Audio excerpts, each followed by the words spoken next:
So we were on the point that Paul changed the religion of Jesus Christ, peace upon him. And I begin from there that Paul produced a religion which encompassed different contradictory elements. He took the Unitarianism of the Jews. He took the Unitarianism, oneness of God from the Jews, and added to it the philosophy of the pagans. He took the oneness of God from the Jews and added into it the philosophy of the pagans. This mixture, this admixture, was combined with some of what Jesus had taught. This mixture had something what Jesus has taught when he was alive. Some of the teaching of Jesus Christ, he took some of the teaching of Jesus Christ and somewhat Paul claimed Christ revealed to him, and somewhat what he claimed that Christ has revealed to him now. So the teaching which when he was alive, he took that, and somewhat what he claimed that it is revealed to him now, revelation coming to him in spiritual form, that he mixed everything. Paul's theology was based on his personal experience. His theology was based on his personal experience. He was not with disciples. He did not meet Jesus Christ peace upon him in his lifetime. There is no evidence that Jesus Christ met Paul or Paul met Jesus Christ. They did not meet. So his theology is from his own personal experience. Initially, he was an enemy to the disciples. He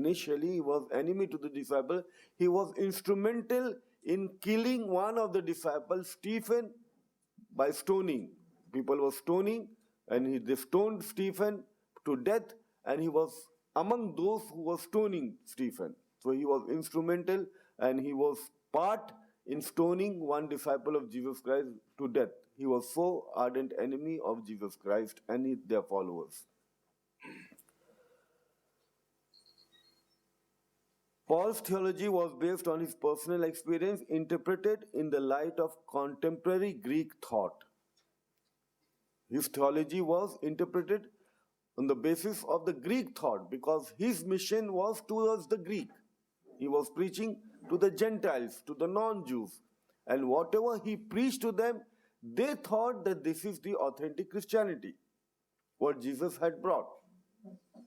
Because they did not have another version of Christianity, another source from the disciples teaching them something else, nothing like that. So whatever Paul gave, they thought that this is the real thing from Jesus.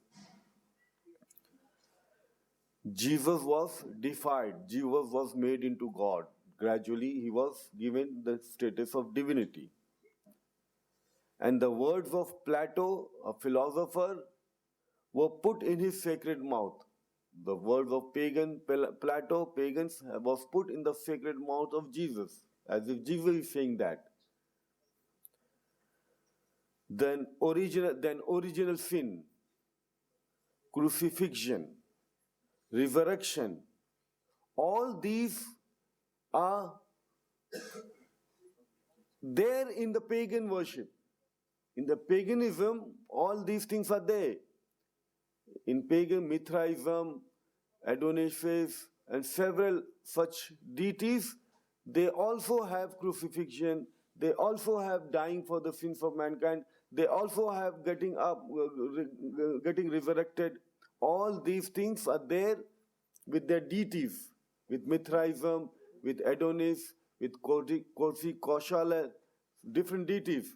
So those understanding and concepts he took and he made for Jesus Christ. He took it for Jesus Christ. That Jesus died for the sins of mankind, crucifixion, resurrection, and a synthetic religion was created, and this synthetic religion is Christianity. This synthetic religion is Christianity. Hindzarnd, H-E-I-N-Z, Hindzarnd, Z-A-H-R-N-T. He calls Paul corrupter of the gospel of Jesus. Where you will find this particular statement, where you will find this? There is a book by the name The Jesus Report. The Jesus Report by Johannes Lehmann. By Johannes Lehmann.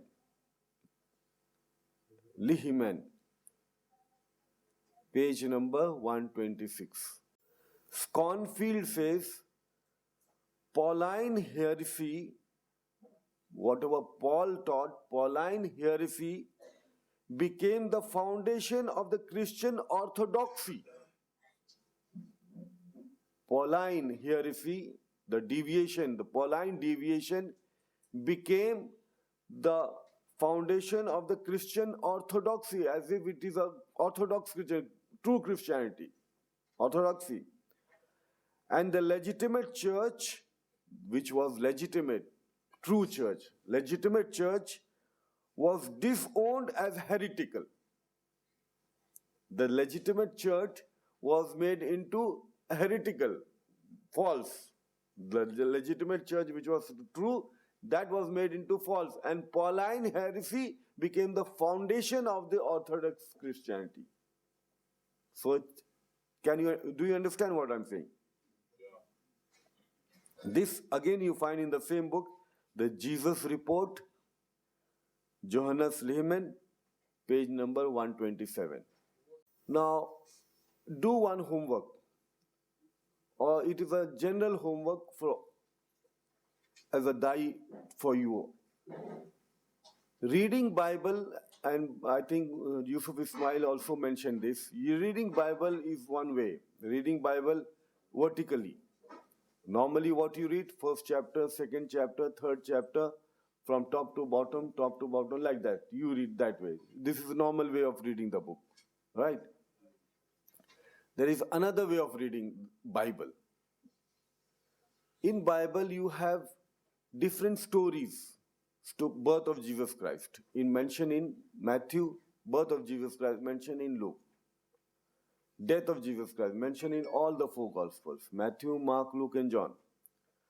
All the instances and stories that you find in different Gospels, you read it in parallel wise. If you read the birth of Jesus Christ in Matthew, after reading that, you read birth of Jesus Christ in Luke, you will find series of contradictions. So Acts chapter 9 and Acts chapter 22 and Acts chapter 26.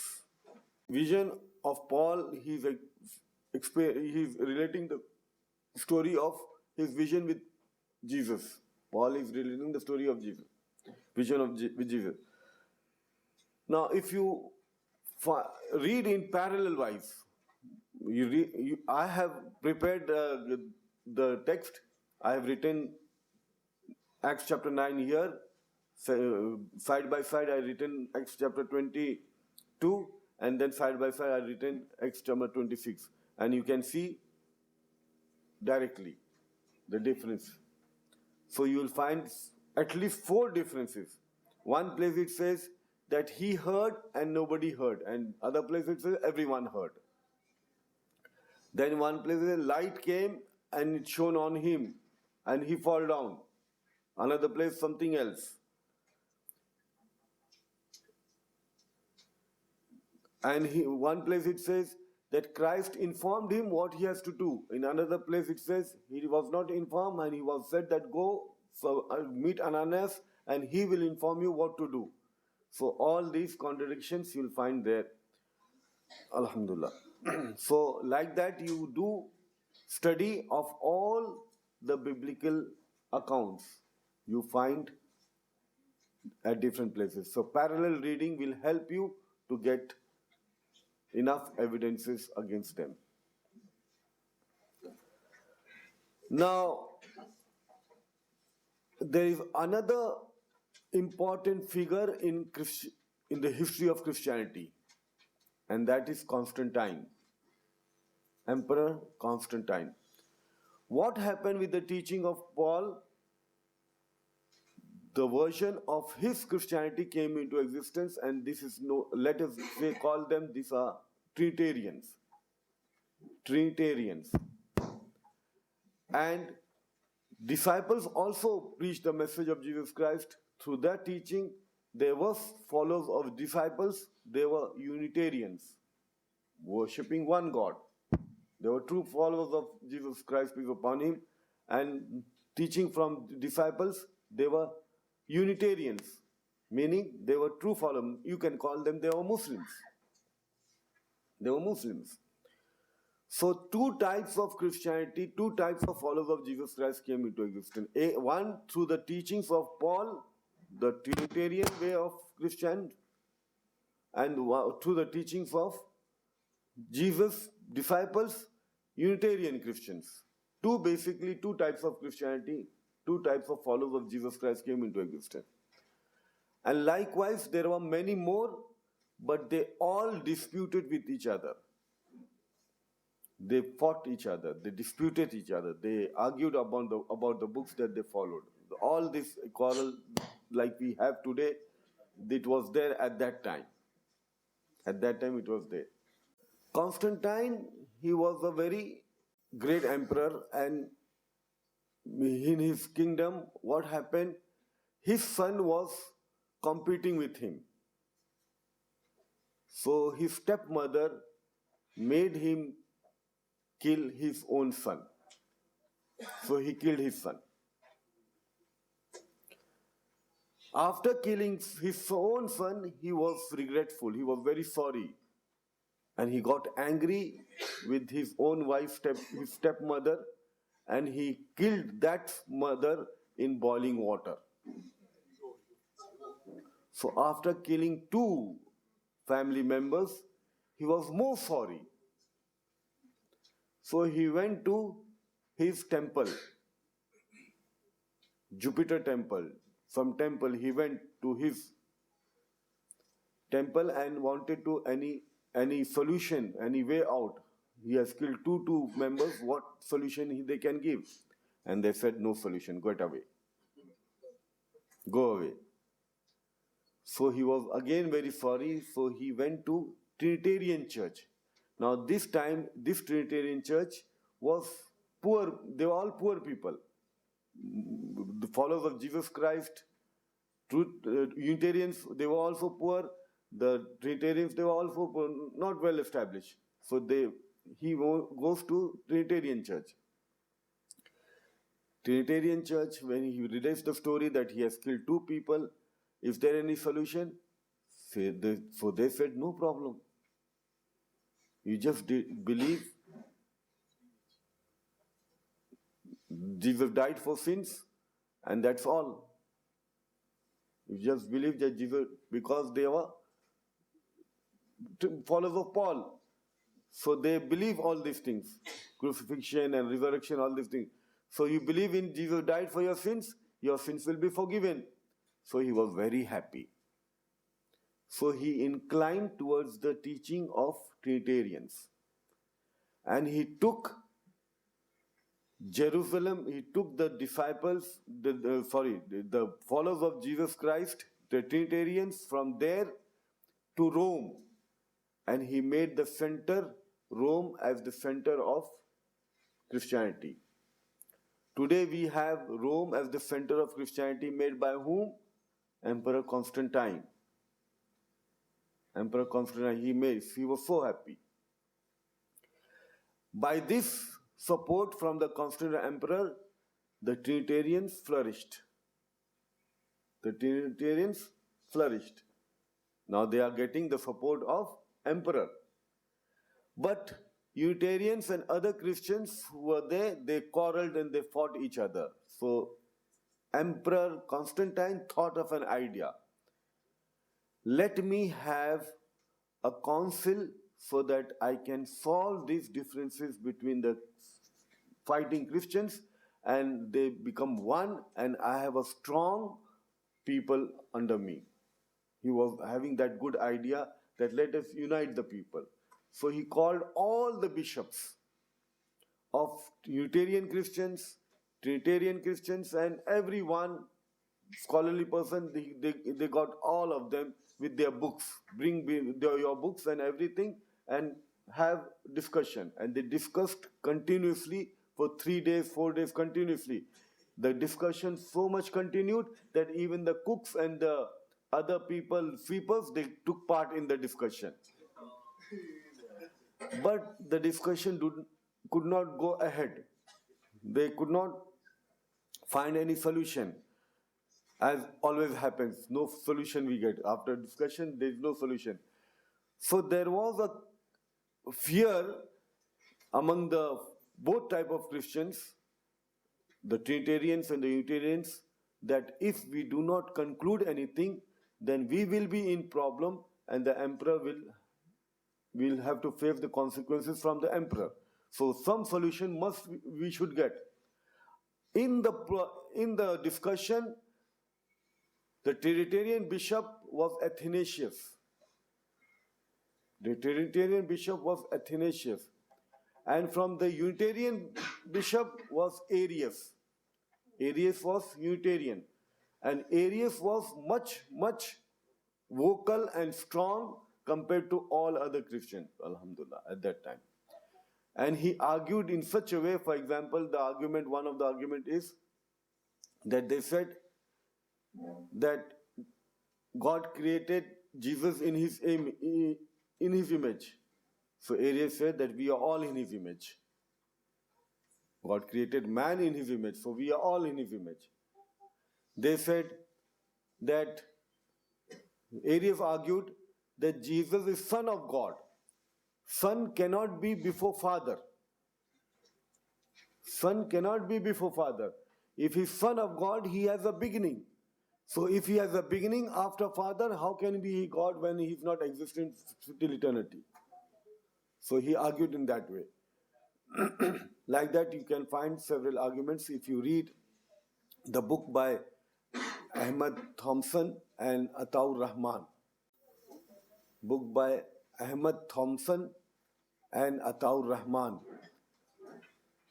Jesus, the Prophet of Islam. Unitarian Christians were Donatus. Donatus was the bishop of the Unitarian Christians. Belonged from the Berber communities of North Africa. In 313 AC, Donatus was chosen from among these people as the bishop. For 40 years, he remained the leader of the church, which continued to flourish in opposition to the Bishop of Rome. Unitarian Christians, 313, he established a church, and 40 years he remained as a leader of the church. 40 years in North African area. According to Jerome, Donatism became the religion of nearly all North Africa with a generation, and neither force nor argument can change them. They were very strong. Neither force nor argument can change them. Who says? Jerome. You know Jerome, who changed Latin version, who improved the Latin version. He says that Donatism became the religion of nearly all Africa with a generation, and neither force nor argument could change them. Neither force nor argument could change them. Once what happened, Trinitarian church, they built a church in their area to flourish in their area, in the Unitarian church, in North Africa. They built the church. But the Unitarians were so large in number, they occupied the Trinitarian church. They took over the Trinitarian church. Trinitarian church was built in North Africa, but Donatists outnumbered, and this church became the Unitarian church. Several attempts failed to soften Donatists. Despite later Donatus and his people were crushed and their books burned by Constantine, but later on these people were crushed and their books were burnt. The Donatists kept increasing, and after 300 years, but they kept increasing, but after 300 years, when Islam reached them, they en masse accepted Islam. Like we have Arius in Egypt. He was Libyan by birth, and in Egypt, he was the bishop of the Church of Bucellus in Alexandria. He was regarded as one of the most remarkable presbyters in Alexandria and was held in high esteem by anyone who met him. He gave the motto against Paul's innovation: follow Jesus as he preached. Arius, he gave this motto, he gave this statement: follow Jesus as he preached.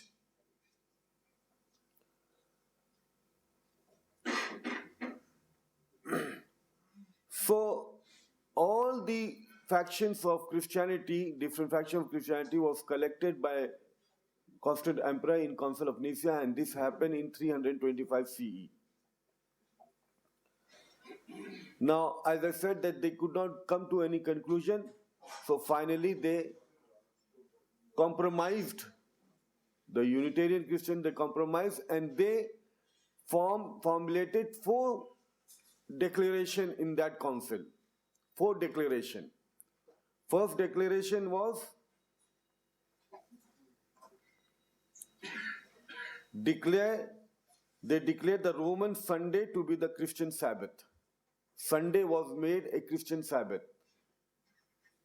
Previously in Jewish, it was Saturday. Now he declared the Roman Sunday, S-U-N, Sunday, as a Christian Sabbath. First declaration.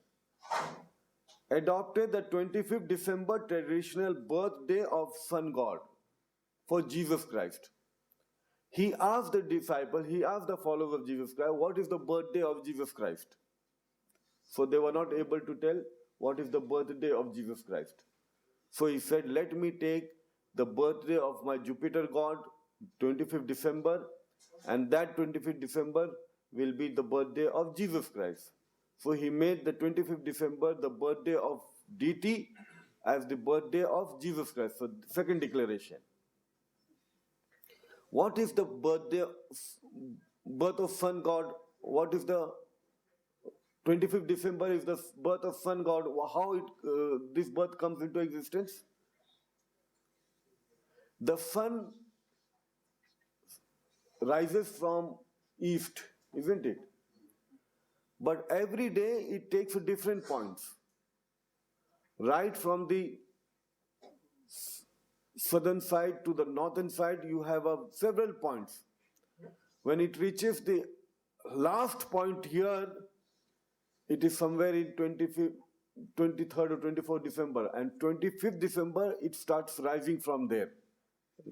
Move from ahead, leave the last point. That leaving of the last point of sun is considered as the birth of sun. That is 25th December. So that 25th December is the birth of many deities, as the birth of sun god, birthday of sun, and that 25th December is given by Constantine Emperor to the Christians, Trinitarians, the Christians joint group. The 25th December will be the birthday of Jesus Christ. Third declaration, cross, the emblem of sun god, the cross, the emblem of sun god, to become the emblem of Christianity. The emblem of sun god was swastika, like this, swastika. S, cross S, swastika, like this. So now they took that emblem of swastika, of deity, and made the cross for Jesus Christ. So from then onward, the cross comes into existence, cross. Fourth declaration was status of Jesus, statue of Jesus replaced the idol of the sun god. The Jupiter god, that statue was removed, and statue of Jesus was replaced in between. So this was unanimously declared in Council of Nicaea. But the Unitarians were not happy with this. Unitarians were not happy. And they still were following their own way, the true religion, true way of life. But on the face of it, they were all together. Gradually, what happened? Arius became the bishop, joint bishop of all the Christians, Unitarians and the Trinitarians, all. Arius became the bishop of all Christians. But in a very short period of time, he was poisoned and killed. Arius was poisoned and killed, and again Trinitarian came into power. But the mother of Constantine Emperor was Trinitarian. The sister and the brother-in-law, isn't it? Wife of the sister, husband of the sister, Eusebius, they were Unitarians. So they influenced Constantine, and before his death, 2 years or 1 year before his death, he became Unitarian Christian. Constantine Emperor, before his death, he became a Unitarian Christian. He died on Iman. He died on Iman. So this is how Trinitarian Christians flourished in the reign of Constantine Emperor. Unitarian Christians were also there. Donatists and Arius in Egypt, several places. But with the advent of Muslims in the 7th century, Alhamdulillah, they all accepted Islam in great numbers. So now, what Christian is left? The Christians are left Trinitarians. So you have to make them realize that you are the deviated form of Christians following Paul, and the books into which Jesus' teaching had gone were completely destroyed. Whatever Jesus' teaching was there, it was completely destroyed, suppressed or changed in order to avoid any blatant contradictions of the doctrine. So they made for sure that all the teaching that comes from the Jesus Christ should be destroyed, that there should be no blatant contradiction with the doctrine. Fra Fulgencio was reprimanded by the Pope in a letter saying, preaching of the scripture is suspicious things. He who keeps close to the scripture will ruin the Catholic Church. He will quite destroy the Catholic Church. I repeat, Fra Fulgencio was reprimanded by the Pope. Pope warned Fra Fulgencio in a letter saying, preaching of the scripture, if you preach scripture, is a suspicious thing. He who keeps close to the scripture will ruin the Catholic Church. He will quite destroy the Catholic Church. You will find in the book Outlines of History of Dogma, Adolf Harnack.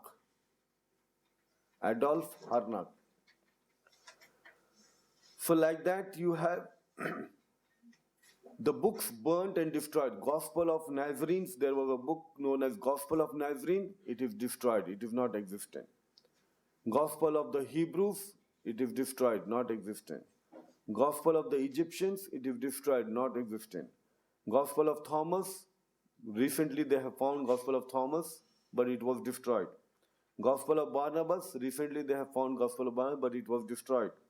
Shepherd of Hermes, it was destroyed, but again Shepherd of Hermes they have found. The books which were destroyed, this you will find in the Bible, the Quran and Science by Maurice Bucaille, page number 90. The evidence of this book destroyed, you will find Bible and Quran and Science by Maurice Bucaille, page number 90. So, وَلَوْ آمَنَ أَهْلُ الْكِتَابِ لَكَانَ خَيْرًا لَهُمْ مِنْهُمُ الْمُؤْمِنُونَ وَأَكْثَرُهُمُ الْفَاسِقُونَ. If only the people of the book had faith, it would be best for them, but most of them are perverted transgressors. وَأَكْثَرُهُمُ الْفَاسِقُونَ. This we conclude Isaiah Tariq ki roshni, Christianity in the light of history, the history of Christianity. You said Emperor Constantine, before he died, 1 or 2 years before his death, he was convinced to embrace Unitarian. Yes. Who embraced him? I didn't get you properly. Who embraced him? Yeah. Who? Who convinced him? The sister and brother-in-law. They convinced him, and Arius, they convinced him about Unitarianism. Alhamdulillah wa salatu wa salam ala Rasulillah wa ala alihi wa sahabi ajma'in. Fa'ud billahi minash shaitani rajim. Bismillahir rahmanir rahim.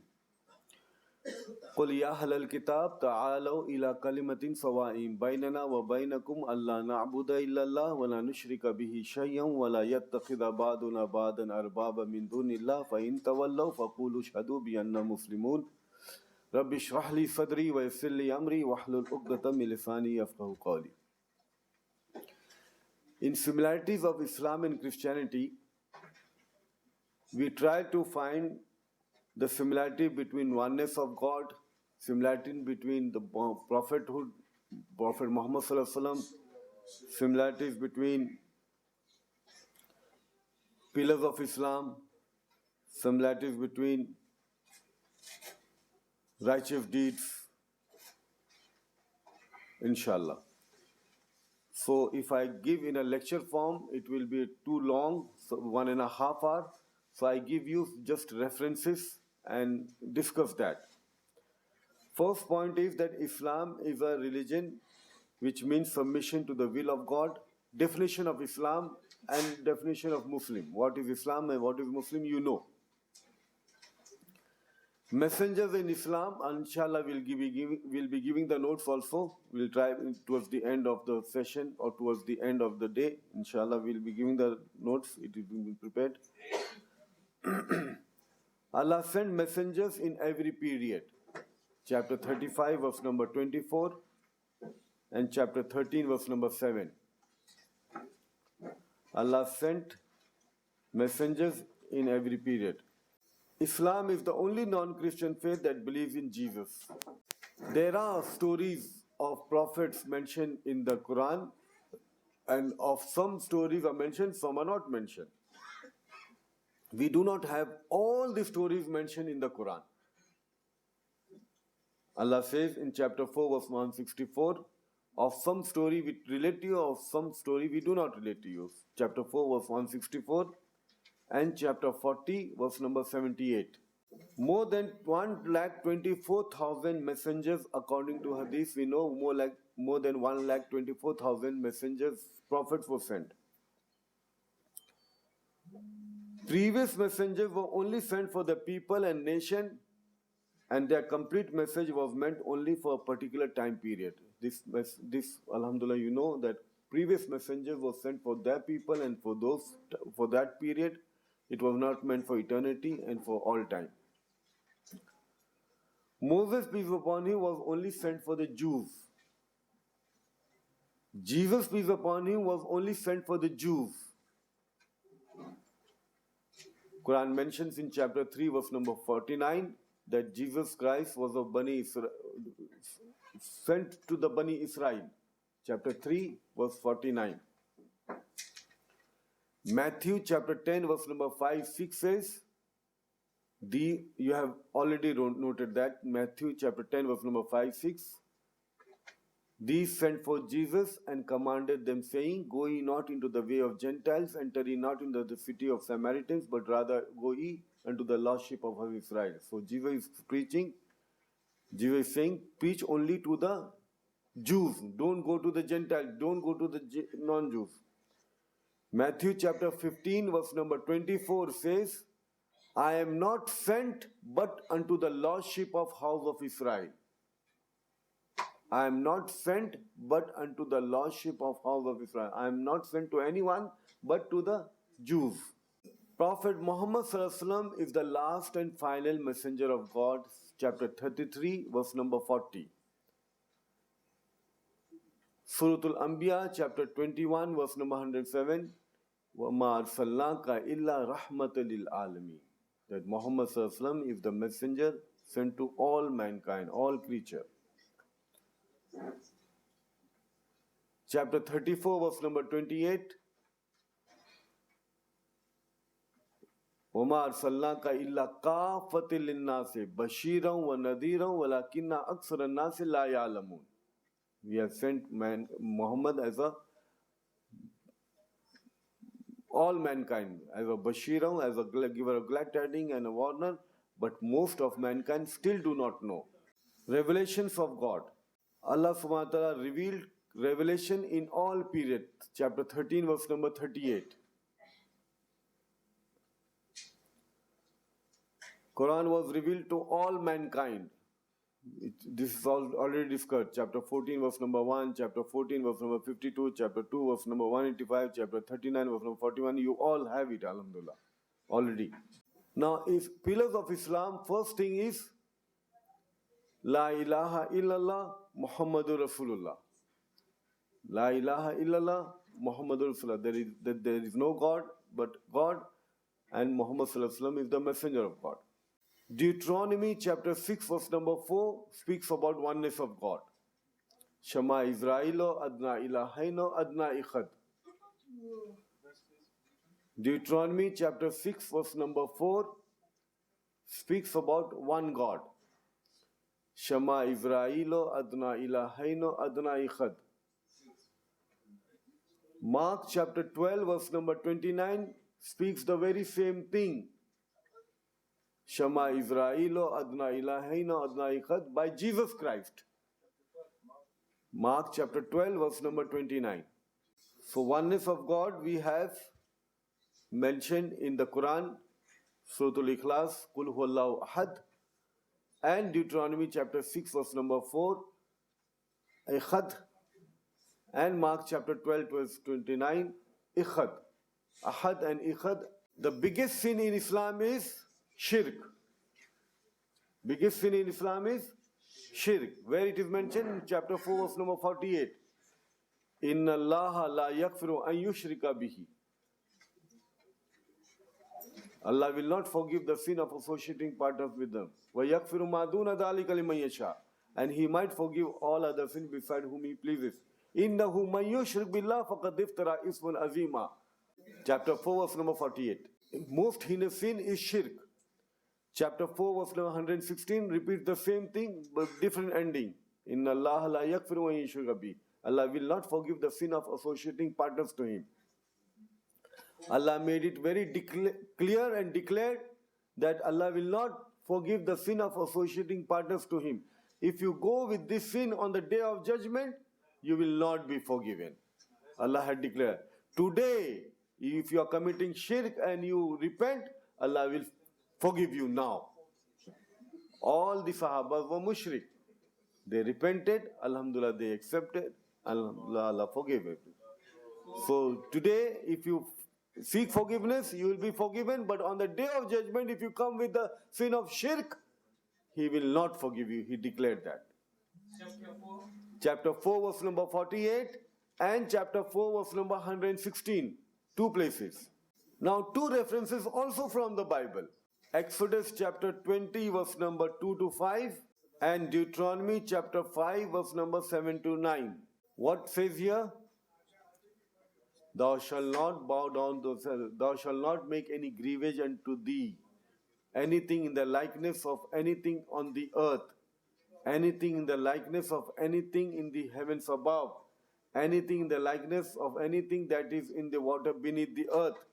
Thou shalt not serve them, nor bow down themselves, for thy God is a jealous God, visiting the iniquities of the sin of the fathers to the children to the third and fourth generation. So He's so strong that you should not worship any graven image. You should not worship idols. You should not do shirk. In Exodus chapter 20 verse number 2 to 5, you have done it. Jesus, peace upon Him, did not claim divinity. He did not claim God. And yesterday we did that, alhamdulillah, in detail. The name of God is Allah in Islam. When Jesus Christ, He is made to shout, He's made to cry on the cross, He says, Eli, Eli, lama sabachthani. Allah, Allah lama sabaktani. It is much closer to Allah, Allah lima taraktani. Allah, Allah doesn't sound like God, God. Allah, Allah doesn't sound like Jehwa, Jehwa. Allah, Allah, does it sound with Jehwa, Jehwa? No. Allah, Allah, Allah sounds with Allah, Allah. Allah, Allah lama sabaktani. Allah, Allah lima taraktani. So, this is Hebrew, Aramaic or Hebrew. Jesus spoke in Aramaic. Aramaic, Hebrew, and Arabic are sister languages.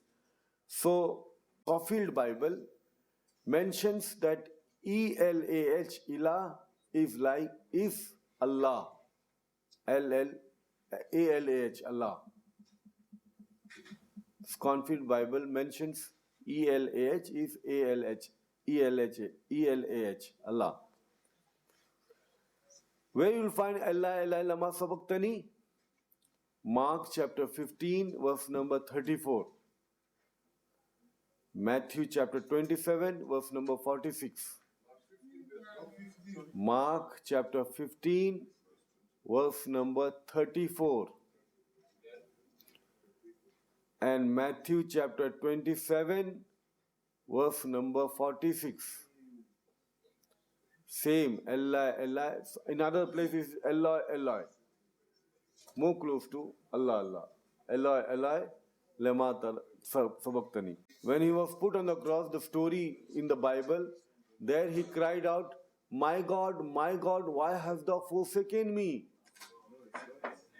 The meaning of this is, Allah, Allah lama sabaktani, Allah, Allah lama sabaktani, my God, why hast thou forsaken me?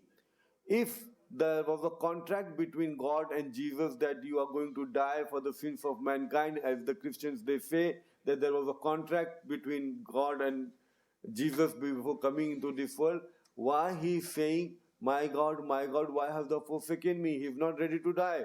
We Muslims are supposed to pray Salah, 5 times Salah, isn't it? And chapter 5 verse number 90, chapter 2 verse number 188 speaks about As-Salah.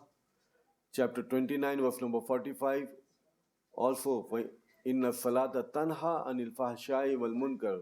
Certainly Salah removes you from evil and munkar, prohibited things. The timings of Salah is mentioned in Surah Isra chapter 17 verse number 78 and is mentioned in chapter 20 verse number 130, timings of Salah. Verse 130. Now we have in Bible, take off shoes before entering mosque. We remove our shoes when we enter in mosque, isn't it? In Quran, Moses is asked to Fakhlana alaik innaka bil wadil muqaddasi tuwa. Inni ana rabbuka, I am your Lord. Fakhlana alaik, remove your shoes because you are in bil wadi muqaddasi tuwa. You are in the valley of sacred Tuwa. In chapter 20, verse number 11 and 12. But removing of shoes is also mentioned in Exodus chapter 3, verse number 5. And he said, draw not hither, put off thy shoe from off thy feet, for the place whereupon thou standest is a holy ground. Also in Acts chapter 7 verse number 33, put off thy shoes of thy feet, for the place where thou standest is a holy ground. So remove the shoes because it is a holy ground. Similarity, we remove our shoes when we go for Salah. Then Quran speaks of ablution. Wuzu. Quran speaks about ablution. In chapter 5 verse number 6. وَإِذَا قُمْتُمْ إِلَى الصَّلَاةِ, it continues, and that you should wash your, chapter 5 verse number 6. Ablution also is mentioned in Bible. Washing of hands and feet is also mentioned in Bible. Exodus chapter 40 verse number 31 32. Exodus chapter 40, verse number 31 32.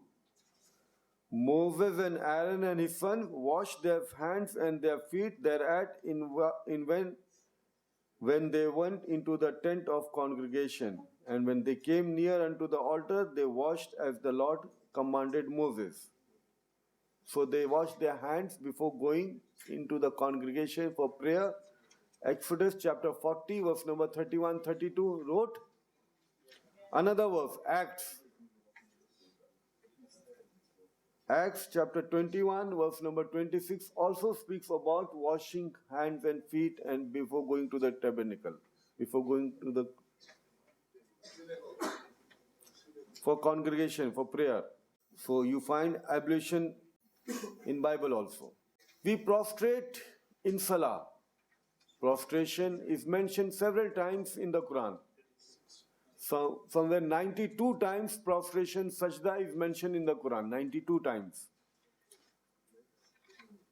Chapter 3 verse number 43 speaks about sajda. Chapter 22 verse number 77 speaks about sajda, prostration in Quran.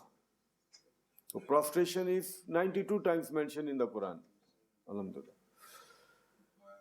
Prostrations also you find in Bible. Genesis chapter 17 verse 3, Abraham fell on his face and prayed to God. 17 verse number 3. Numbers chapter 20 verse number 6, Moses and Aaron fell on their face and prayed to God. Moses and Aaron. Numbers chapter 20 verse number 6.